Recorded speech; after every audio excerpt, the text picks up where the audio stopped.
Hello, everyone, and welcome back to the Rebuttal Podcast. My name is Reb Maisel, your host, once again.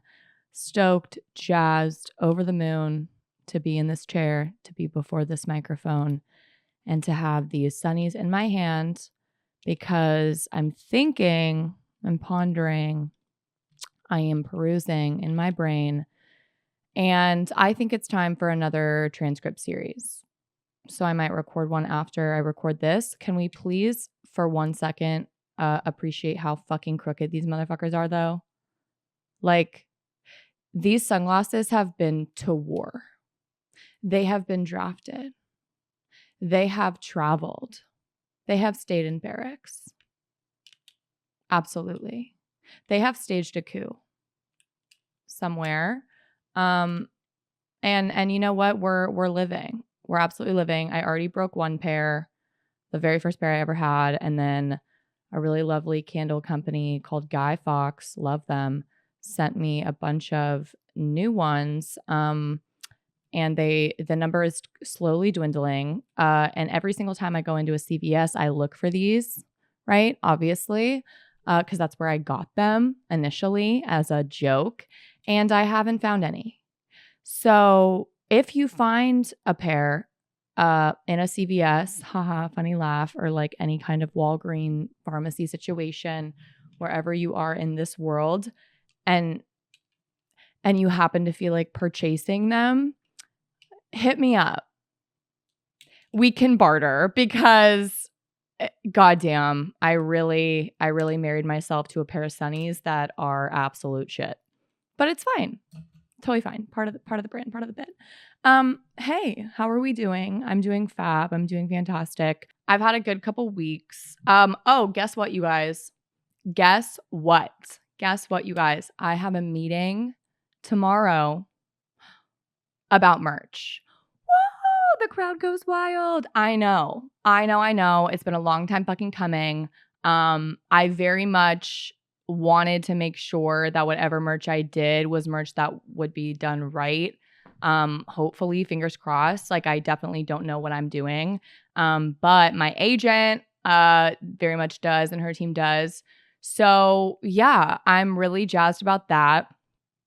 Not just because you guys have been asking me for it for literally like 2 years, but also because like, I think I can make stuff that I would want to wear if I didn't know me, and even if I weren't a lawyer or in law school, like just like some cute shit, some cool shit, and some definitely unisex shit. Okay, like it's not just gonna be for the girls, even though of course it's always for the fucking chicks, the girls and the gays and the theys.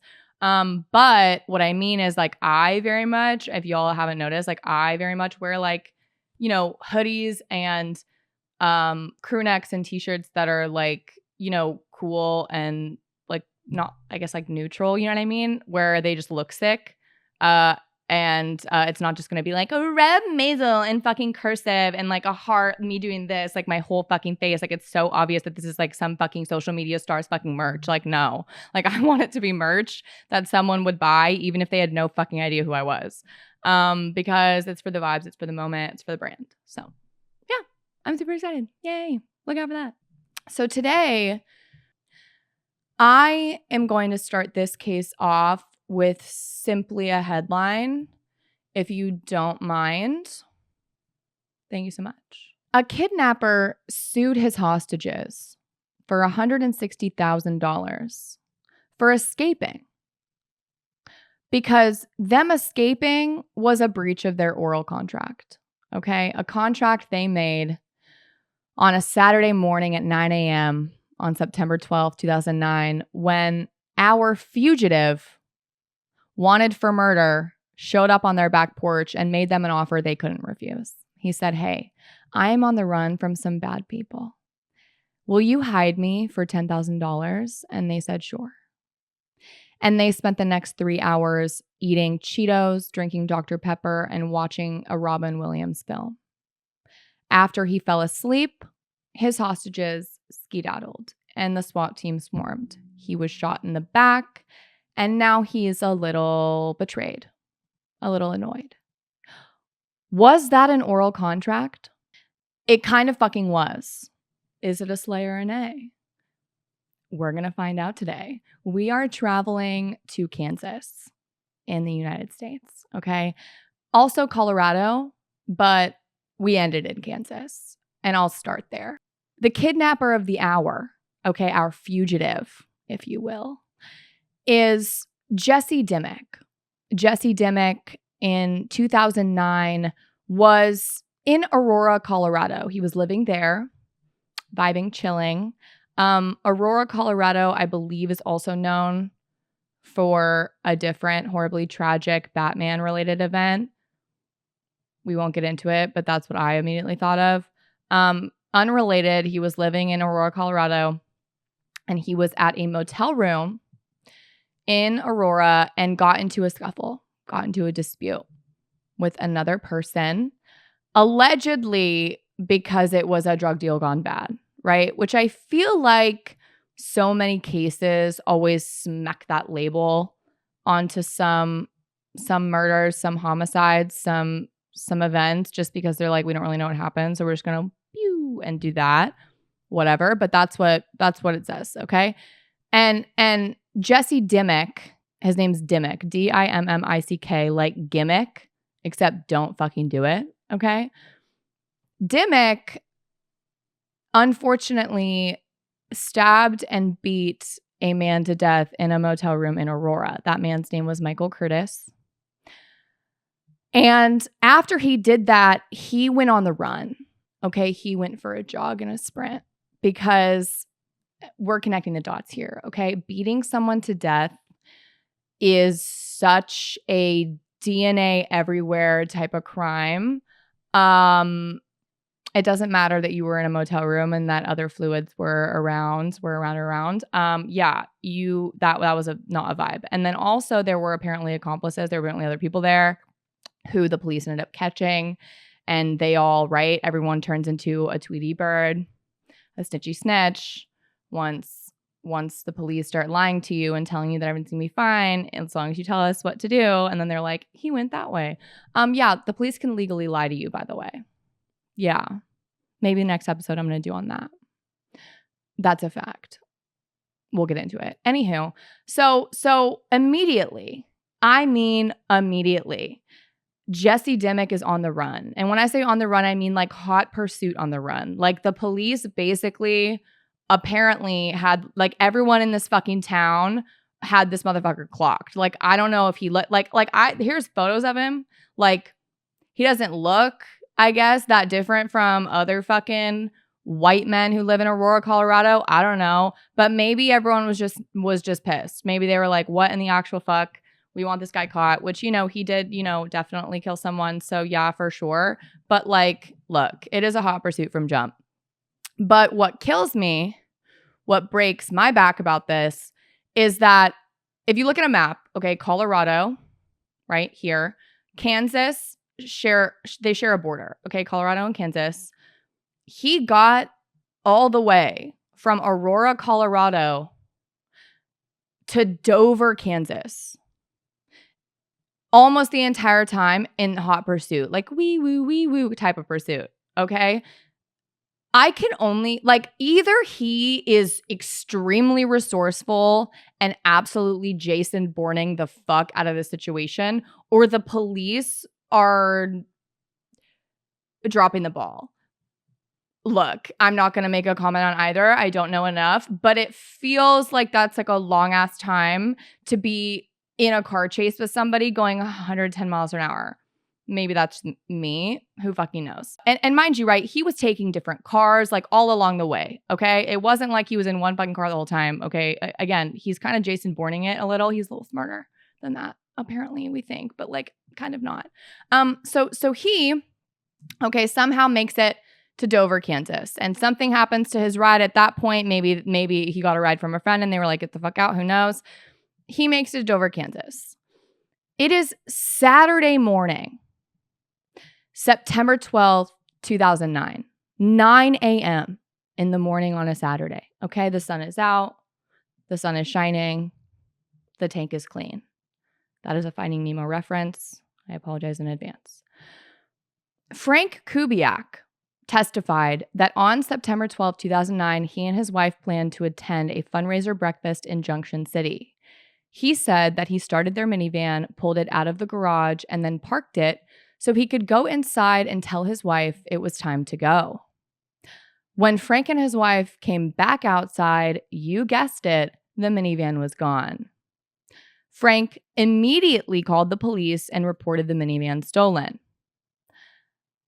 Unbeknownst to Frank, the person who strolled up to that minivan and got in and borrowed it was our fugitive, Jesse Dimmick, the man wanted for murder in Colorado and who had made it to Dover on the run, on the absolute run, okay? He, I'm assuming, as a fugitive, right, running from police in a residential hood, dodging, right, cop cars, whatever, okay, to see a minivan with the keys in it running and no one around, what in that moment, maybe I'm just a woo-woo gal, I would be like, thank you, stars. Like, I'd be like, the universe wants me to get away. How could you not think that that was such a divine intervention moment? I would think I'm just right. I'm super like that fucking guy. I'd be like, period. Thank you so much. Like that's a coincidence that I would think was a little blessed, but teach whatever. Officer Tony Holt of the Geary County Sheriff's Department spotted the Kubiak's minivan. And mind you, too, okay, in addition to an all points bulletin and APB being put out for this minivan, there was also an AP Bizzle out for Jesse Dimmick, okay? The moment that he crossed the Kansas state line, okay, from Colorado into Kansas, the Colorado law enforcement were like, hey, do you mind? Like, you have to, like, take over a little because, like, we can't really go into your territory too much. But, like, he's on the loose and he literally beat someone to death in a motel. And Kansas answered and they were like, okay, word. No, yeah, we'll look out for him. So Jesse is a popular guy. Okay, Jesse is a popular guy. It's not looking great. It's not looking good.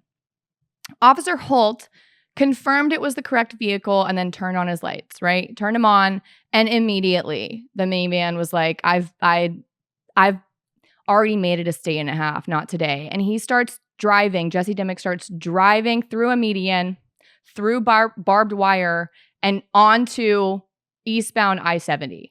Okay, he's like, I'm on the highway, I'm getting out of here. He's going 110 miles per hour. That's what they clocked him at. Weaving in and out of cars, pulling maneuvers, right? Not stopping at stoplights, stop signs. Like they had to testify to all of this. Like, yes, he ran that stoplight. Yes, he ran that stop sign. I'm like, we get it.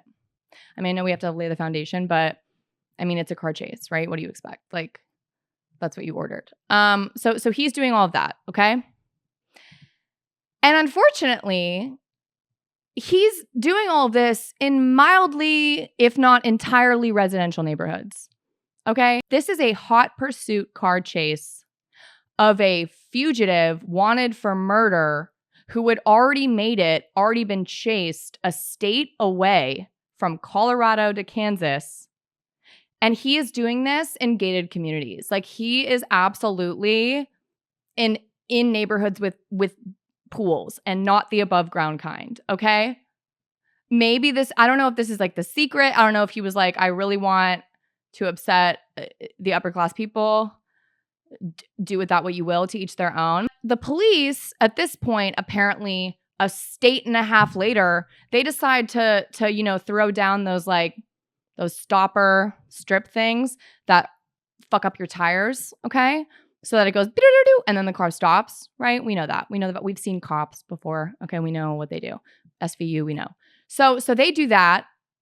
They throw out the strip and it pops, right? Gets fucked. And he rolls to a fucking stop in a neighborhood in that gated community in front of the house of Jared and Lindsay Rowley.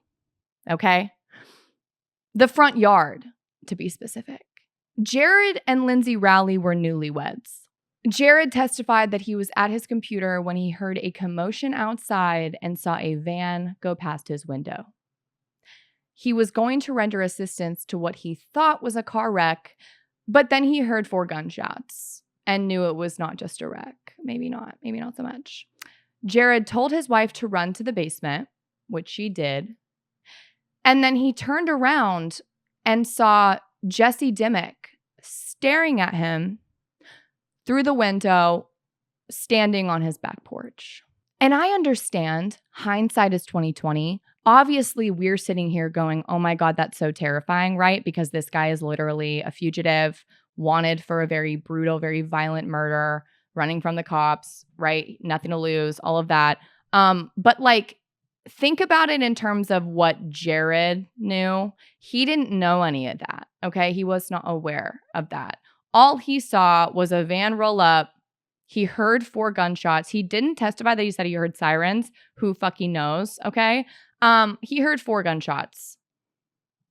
And then a man is on his porch. Like, and the man, right, mind you, was not armed. Like there wasn't like anything in his hands, anything. It was just a dude just literally standing there staring at him. Which, yes, all in combination, that shit's weird and scary.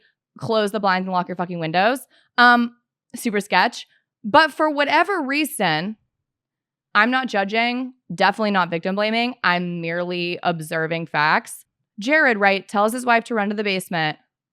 Jesse Dimmick, he then turns, Jesse Dimmick's just staring at him like this, okay, through the window. And Jared opens the door to the back porch and is like, hey, what are the vibes? Oh my God, hi. Welcome to our home. Amazing, right? Like, what? Come on in. I don't know, okay? Hi, welcome. He hi welcomed, okay?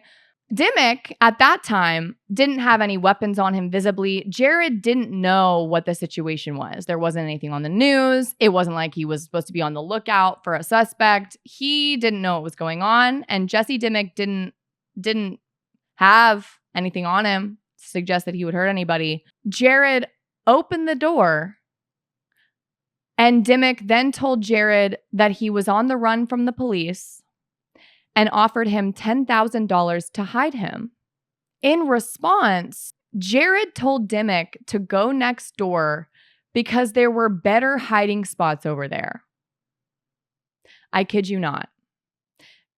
Jared was like, ooh, would love to, living for this idea. But honest to God, next door has a crawl space I know you would just adore, right? Like, check the neighbors. Way to throw your fucking neighbors under the bus, Jared. Like, holy shit. You were like, go see Sally. Go see Granny Lou. She has a fucking crawl space that you would fucking die for. I am deceived. That is so like, next door's better. Not just fuck off, get out, leave. Next door's better. And unfortunately, Dimmick was like, no, thank you. And Dimmick came inside. Okay, Dimmick came inside and he closed and locked the door behind him.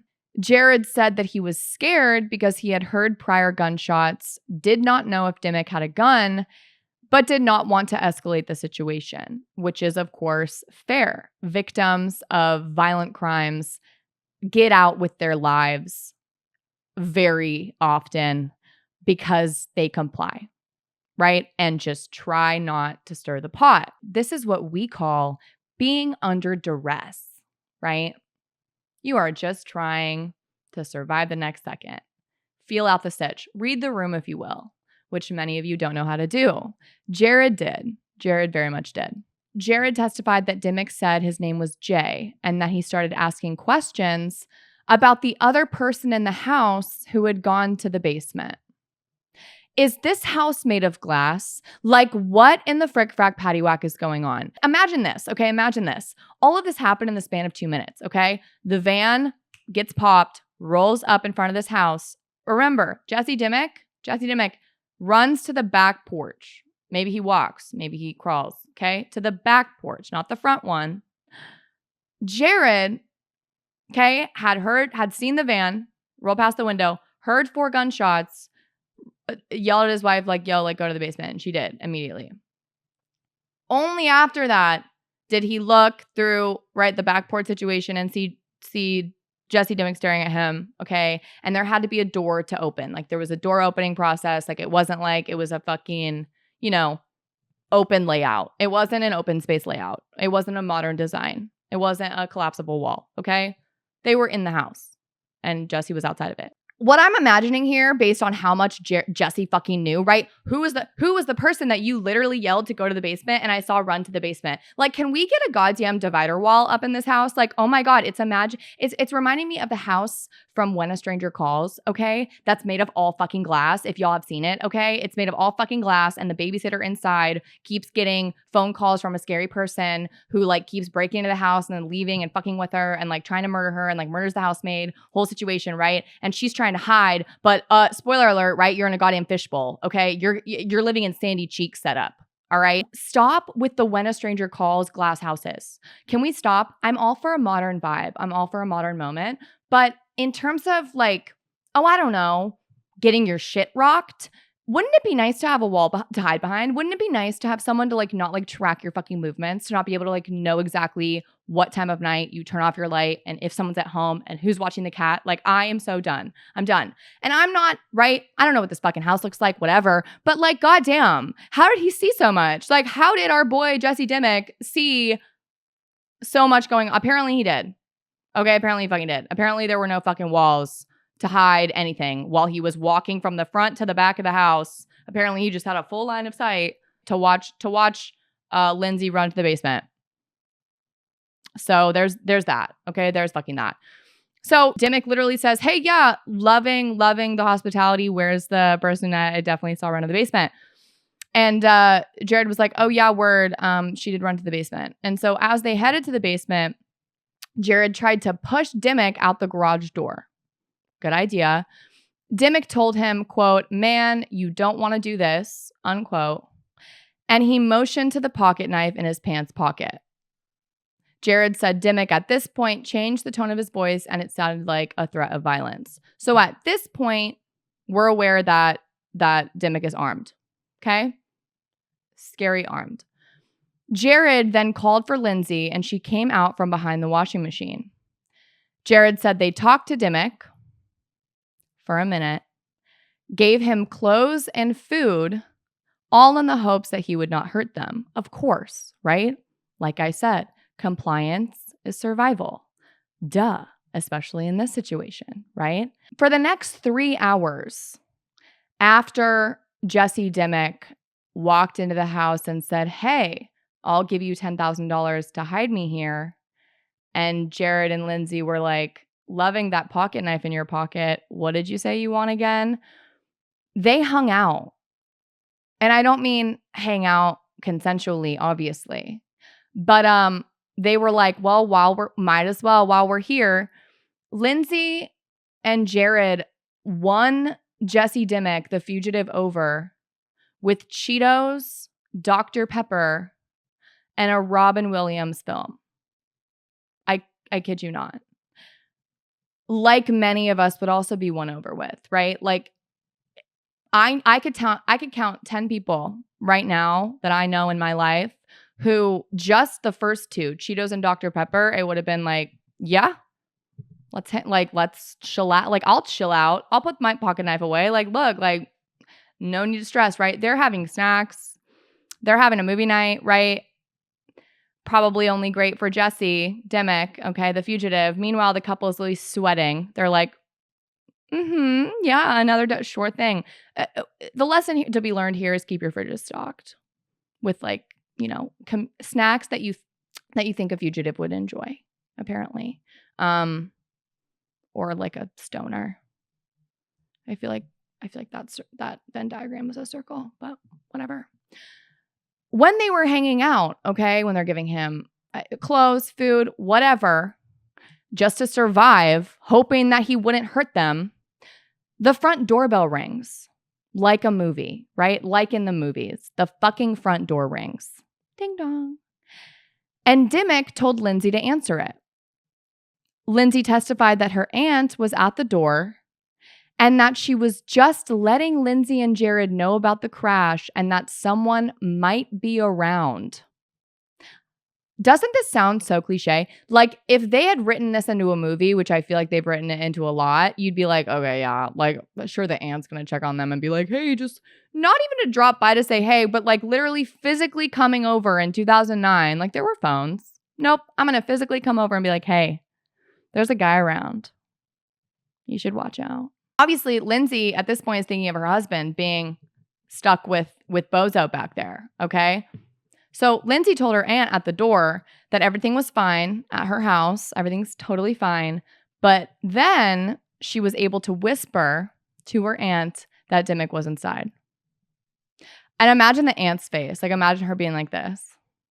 And personally, okay, I know too many people in my fucking life who do not read the room and get with the program quick enough to have made the whispering worth it.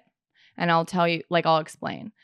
They can read a room and they can, right, love them to death. But like, some people I know, if I would have been like, hey, he's literally like, yeah, no, we're totally fine. He's inside the house. What? He's inside the who? Wait, you mean the guy? Oh my God, wait, no. Fuck. Holy shit. Oh my God. Holy fuck. Holy, like, it would have been, right? It would not, like, cover blown to smithereens. Like, it would have been over. It would have been down for the count. And like, no. So definitely pick and choose the people that you whisper to. Crucial information that they literally need to catch on to immediately and then also play the part. Like, the aunt literally had to hear that and then be like, okay, bye. And I can count maybe 2 people on my fucking hands that would have done an okay, bye stance. And both of them are attorneys. They know the vibes. They know how to handle being under pressure and not losing it. So she whispered Dimmick was inside, and then Lindsay closed the door. She was like, goodbye. Lindsay said that she did not run away because she did not want anything to happen to Jared. Of course not. Lindsay was eventually able to text her mother while Dimmick was distracted with the Cheetos and Dr. Pepper and Robin Williams film. Specifically, wait, what film was that? Patch Adams with Robin Williams in it. It got mixed reviews. I heard it's good. Whatever. Okay. Patch Adams. Look, listen. That's the movie that they watched. She was able to text her mother that Jared and her were okay. Dimmick was there, but that he had a knife. Okay. And that he was alone. And there's no clarification on this in the court documents, which I think is kind of silly funny. Obviously, right, when the aunt left, you would think the aunt would be like calling the cavalry, right? Like, hey, he's in there, whatever.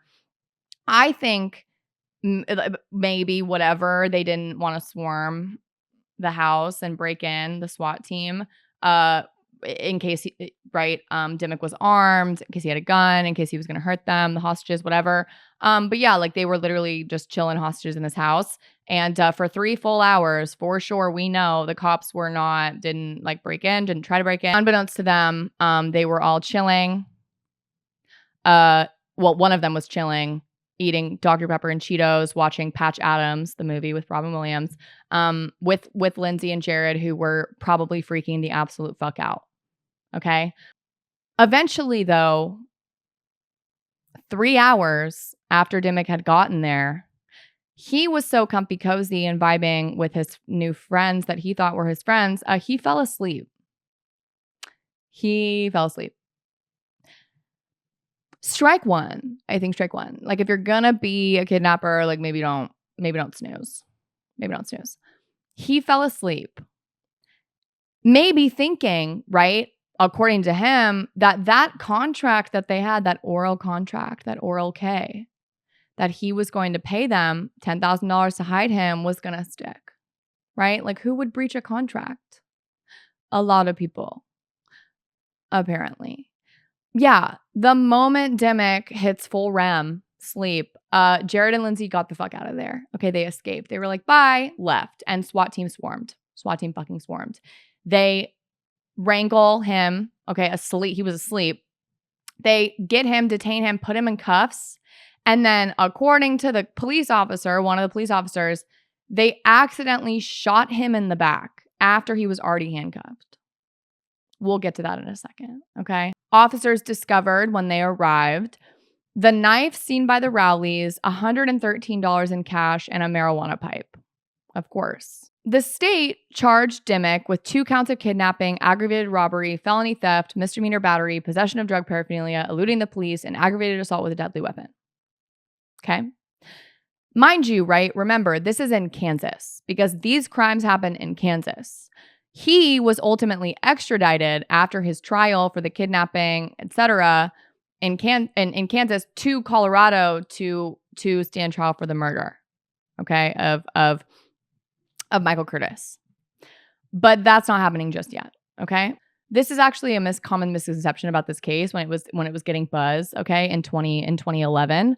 In 2011, all of the headlines said that the kidnapper was suing his hostages for breaching their oral contract to hide him. Well, yeah, that's true, but it was actually a countersuit, as a counterclaim. So the Rowleys sued Jesse Dimmick first. They were like pain and suffering, emotional distress, obviously, like what the fuck, right? They wanted to sue him. And in response, Dimmick, who was in custody at the time, countersued in response to that lawsuit. And his countersuit was the one where he was like, fuck y'all, hoes ain't loyal, you were supposed to hide me, we had a deal. In his counterclaim, he says, quote, as a result of the plaintiff's breach of contract, I, the defendant, suffered a gunshot to my back, which almost killed me. The hospital bills alone are in excess of $160,000, which I have no way to pay. Dimmick requested $235,000 from the Rowleys and said that it was an oral contract that they breached, and as a result of their breach, he suffered all of those damages. Obviously, most people would think, well, this is absurd, right? And yeah, it's absurd. But like, let's get into the nitty-gritty, okay? So many people think that a contract has to be on a pretty piece of paper and a signature and all of that. No. There are only a small number of types of contracts that have to be in writing to be enforced. One of those is like for property, okay? Like a house. You can't sell a house orally. That has to be in writing, okay? Marriage contracts have to be in writing. But what people don't get is like people have sold their entire fucking properties before on cocktail napkins at the bar and been like, no, I was too drunk, right? Capacity to sign a contract, to enter into contract, that requirement is pretty low, okay? Pretty fucking low. Like, y'all can't just get fucked up and start signing shit and think you won't be bound by it. Like, I wouldn't roll that dice. Like, I wouldn't play that game. An oral contract is valid, okay? There is nothing in the legal definition of contract that requires that it be in writing. No. All right? An oral contract oral or written contract requires mutual assent, which is essentially the parties are agreeing, okay, to the same terms, right? They're agreeing. And the way that is expressed, mutual assent is expressed, is by a valid offer, okay, 1, acceptance of that offer, 2, consideration, okay, something exchanged, right? It can't just be a gift or a promise. It has to be actual, like, we are contracting for something. Capacity, okay, on both parties, like mental capacity, and legality. The thing has to be legal. An example of an oral contract would be me offering someone, hey, I will give you $200 if you clean my house. What is that expressed? It's a valid offer, consideration, $200. It could also be like a service, right? Like you clean my house if like I pet your dog, whatever. The person who I'm offering that to, if they listen to that and say, I accept, or yes, I'll do it, or in some cases, if they just do the act, that can also be seen as acceptance. I'm not going to get into that shit, okay? This is a contracts fucking class right now. I did kick ass in contracts, though. Got a solid A. Thank you so much. But what y'all need to know about an oral contract is just like, once there's an offer made, before the revocation of that offer, acceptance is made, and that person fully performs, if you don't pay their ass, that's a breach. That's a fucking breach. Okay? And like, duh. All right? And just because it's an oral contract doesn't mean it's any less enforceable. Like, someone could bring me in a small claims court over $200 that I owe them for fucking, right? Like, Judge Judy that shit for cleaning my house and me not paying them. But the evidence, obviously, of an oral contract is like very much he said, she said, and circumstantial. Okay? That's why every attorney in the world is gonna tell you, write it down, write that shit down, put your contracts in writing. Stop homie hopping with people and just taking them at their word, okay? Unfortunately, no one is good for their word. They're just not, even your own parents, even your daughter, even your sister, even your dog, okay? Put it in fucking writing, because then all the shit that you are going to argue about and they're going to say isn't true, you can have in writing. And the beautiful thing about contracts law, okay, is that if a contract is in writing, those are the fucking terms, right? Like, even if later y'all talk about something different or before y'all talk about something different, it's very rare that a court is going to consider anything other than what's on the fucking piece of paper. Because like, if you wanted it in the contract, you would have put it on the fucking piece of paper, okay? But you can contract for anything. You can contract for anything. Like, you can definitely contract for like someone to hide you, okay? Like, for sure. But one thing that a contract can't be, the subject of a contract can't be, is illegal. Can't be illegal. I know, crazy, shocking, spoiler. Can't be illegal. I know. So like, I could offer someone 10 grand to hide me in their house, to win a game of hide and seek against some buddies. Okay. And if they do that and then I leave and then I don't fucking pay their ass, they could definitely sue me. For sure. If everything was good and kosher and accepted, yeah, that's an oral contract, baby. But, okay? The two things that are going to be an issue here are going to be, well, one, the first thing I thought of was illegality. The subject of the contract is illegal. The argument against that is that, oh, well, the hostages at that time that Jared accepted the offer, okay, by letting him into his house and like agreeing to hide him, according to what Dimmick said. Dimmick says that they were like, okay, we'll hide you. That's what Dimmick says, okay?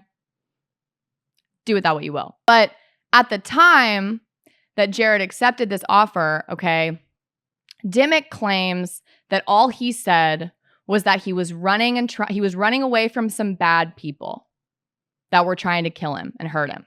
Okay. Jesse Dimmick says that he didn't explain that they were cops, that he was a fugitive on the run, whatever. He just said, I'm on the run from people who want to kill me. Like, please help me hide. I'll give you 10 grand. And he says that Jared was like, period, got you, no problem. And then threw him the Cheetos. That's Jesse's story. Obviously, Jared and Lindsay were like, no, that's not what happened. He walked into our house and he said, the cops are trying to chase me. Here's 10, like, I'll give you 10 grand to hide me. Okay. That's it. So scenario one is that he said, I'm on the run from the police. Okay. I'll give you 10 grand to hide me. That's a valid offer. Okay. In theory, a valid offer. And according to Dimmick, he said that Jared accepted. Jared was like, I didn't really accept. I just he walked in the house and I was like, here's the basement and there's my wife, right? Whatever. But let's say there was an acceptance, okay? Let's assume there was, for argument's sake. Even if there was a valid offer and a valid acceptance and consideration, right? Which would be the 10 grand. And the thing that's being offered, service, hiding them, got it. And presumably, right, the breach of this contract was them skedaddling, bye, and calling the cops, and the cops were like swarmed, okay? And then he got shot in the back because of all that. That's what he's saying. So he's like, your breach led to my fucking back injury. Even if all of that were true in this scenario one, the subject of the contract is illegal because it's illegal to knowingly hide a fugitive from the police. Obstruction. Like, that's, I don't know if you guys knew this, but that is illegal to do. Okay? You can't do that. Because the subject of the contract is illegal, the contract would be thrown out and wouldn't be enforced. This is the equivalent of like, I can't have an oral or written contract with someone for a pound of cocaine and then yell to the police and be like, he didn't give me my coke. People do this shit all the time. You'd be fucking shocked.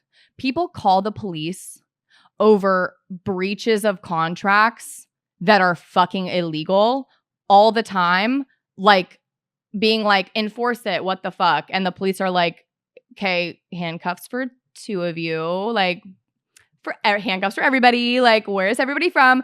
Because what in the actual, like, you guys, like, don't fucking do that shit. Like, that's why, drug deals go bad all the time and people get injured. In that moment, when someone was like, never mind, I'm not giving you the drugs that you ordered, in your mind, you're thinking, damn, I can't like sue him, can I? No, you cannot. No, you cannot. Not for that. Not for a breach of that contract. You obviously can't contract for like sex, prostitution. So like the sex industry, porn, etc. They're not contracting like for sex. Okay, like you're not allowed to prostitute yourself in most places in the United States. Like you're not allowed to sell to right prostitute.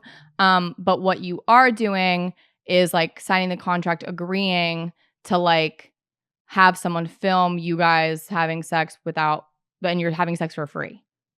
But the thing that you're being paid for is like the filming of it, which is not illegal. Does that make sense? Amazing, perfect, awesome. So in this scenario, illegal contract, cannot enforce it in that scenario. Scenario number 2 is that, for argument's sake, Jesse Dimmick walked in, according to Dimmick, and was like, hi, I'm on the run from people who are trying to kill me. Doesn't say anything about cops, doesn't say anything about him being a fugitive. He's just like, people are trying to kill me. They're bad people. Help. I'll give you 10 grand. And according to him, Jared was like, yes. And then he walked in, right? Valid offer. Hide me, please. 10 grand. Consideration. Acceptance from Jared. Yeah. Acceptance. Breach of the contract, right? When they bounced and the police swarmed. Okay? They abandoned him. Tears. Sad. The defense to that, okay, on the rally side is, no, because we were under duress, okay? You cannot enforce a contract that someone signed or accepted orally when they were under duress, okay? You cannot hold a gun to someone's head and be like, are you going to do this? And they're like, yeah, period. And then suddenly be like, enforceable contract, okay? Obviously, as you can imagine, there are bajillion different types of undue duress, okay, that goes on. And that would impact your capacity to contract, right? Like you have to have the capacity to contract in the sense of like you're doing it voluntarily, knowingly, all of that. They're claiming, well, you had a knife, right? It wasn't voluntary and like we didn't know all the facts and what the fuck, undue duress. You get it. But, okay, this third scenario that didn't immediately come to my mind, but apparently came to the rally's attorney's mind. Fine. Not the strongest argument, but like pop off king, whatever. The rally's attorney, in response to Dimmick's countersuit against the rallies, said, quote, in order for parties to form a binding contract, there must be a meeting of the minds on all essential terms, including and most specifically an agreement on the price. So he took his first step forward in the rally's defense with that's the wrong price tag. I'm not really sure. Like, look, like I'm not like, I don't know all the facts, right? Like that's why, I don't give legal advice willy-nilly because like, look, I can't give proper legal advice knowing all the facts, but it's very much giving not the best argument that I would have made to get that shit popped and bonked and thrown the fuck out. If we're being for Rizzle. But hey, attorney Robert E. Keeshan in Kansas,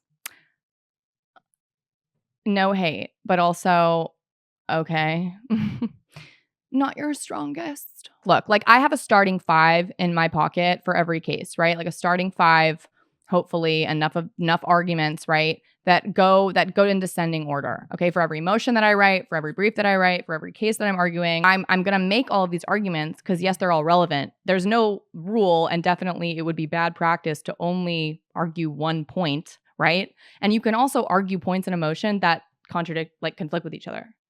We do it all the time. We call it arguing in the alternative. Okay, we're like argue this point. The sky is blue. The sky is blue. The sky is blue. Second point.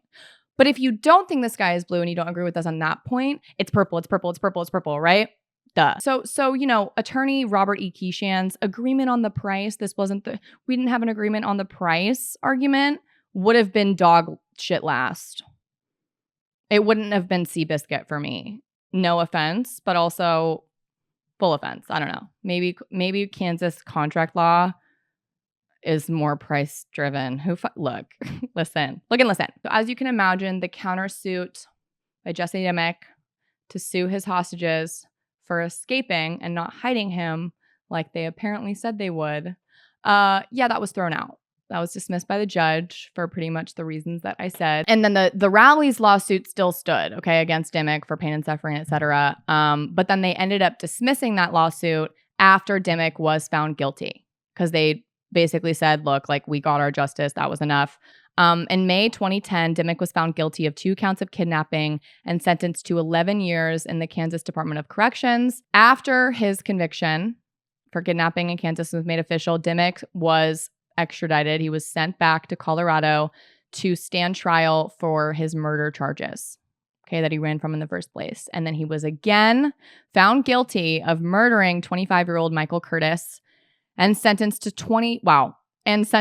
37 years, which he will complete after his time in Kansas. So he now that was in May 2010. We can presume probably by the end of that trial was like 2011-ish, okay? So he's now in Colorado, if the timing worked out right, okay? He's probably still in Colorado. And he was not able to sue. But you're probably wondering, right? Like, why did he sue in the first place? Well, yeah. The reason why he sued is because he sued not only the Rowleys for someone to pay his $160,000 medical bills for being shot in the back, but he also sued every police department involved in his pursuit and capture because he was like, one of y'all is going to be on the hook for my fucking medical bills because you guys literally shot me after I was in handcuffs and it's your fucking fault. And it was a whole case. It was a whole separate drama, okay, lawsuit. And ultimately, it was found, which I believe is correct, in 2012, okay, on appeal in Kansas. The court ultimately found that one of the police departments, essentially one of the counties, was indeed on the hook and had to pay his medical bills because they were like, yeah, y'all shot him like literally when he was in cuffs. So what the fuck? And all the police departments were basically just pointing at each other because they were like, well, it was a group effort. And they were like, yeah, well, what the fuck? My rebuttal for this case is that you should definitely stock your fridge, stock your kitchen, stock your situation with snacks that you believe can bring us together as a community of fugitives and newlyweds, of murderers and regular people, just in case someone shows up to your back porch with crazy eyes and makes you an offer that you just can't refuse.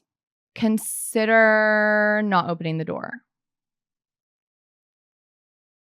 But if you do open that door, you now know contract law. This has been episode 11 of the Rebuttal Podcast. Thank you so much for joining. Thank you so much for hanging. Episode 12 is going to be out pretty quickly. Do you want to know why? Okay, I'll tell you why. Because I kind of want to record it right now. Because now that I'm talking about cops lying and shit, now I kind of want to get into it. Let's do it. Love you so much. Follow us everywhere. We're on YouTube as well. Watch this on YouTube if you want. Illy, bye.